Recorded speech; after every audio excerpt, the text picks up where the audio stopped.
forever. Today, what I think I would like to talk about is I would like to reminisce on me being an athlete and some of the tips and tricks that helped me tremendously throughout my career. My playing career. So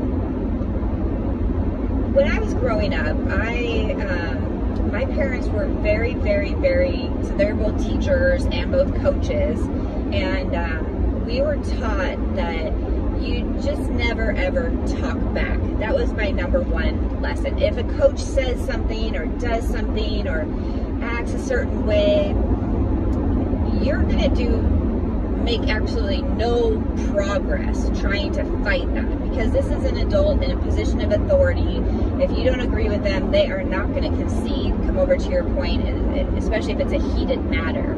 So there was so many times that I remember my basketball coach once being like, blah, blah, blah, and I was just like, okay, and inside, you can think whatever you want inside your mind, right? So I'd be like, ugh, that's stupid, that doesn't make any sense. But you don't say it out loud, right? So what this does is this makes you humble from a coach's perspective, from the referee's perspective, from other players' perspectives. I've reffed a lot of games, both volleyball and basketball, and I tell you, if a kid has an attitude and is just being a jackass out there, referees can be more inclined to call fouls than somebody who is humble and not a dick out there on the court. So those are two really, really important pieces. Also, so when I was growing up, I was a pretty good basketball player, and I was a really good volleyball player eventually, and we won state, and I was always a really good athlete. So I could have gotten cocky if I wanted to. I could have been like, yo, I'm better than you. But honestly, what good does that really do?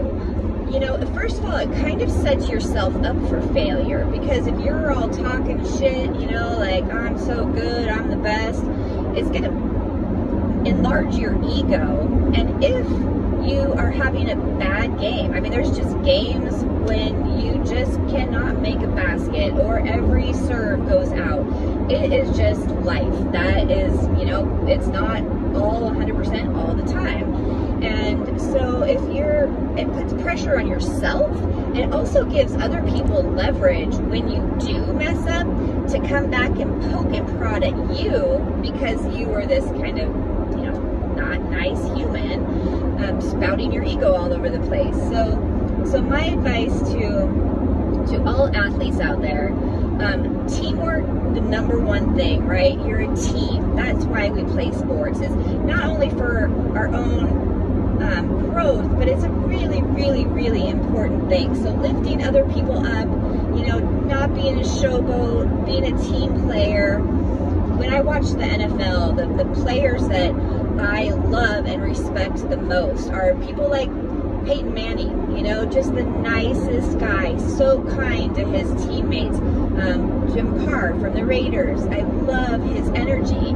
And then there's even Brady, I don't, but he is a kind person and a respectful person on the court. And then you have other people like, sorry, it's been a minute since I've watched the NFL, but like, I remember back in the day, Cam Newton, like he was just a cocky, person that I would just be like, bleh, not great.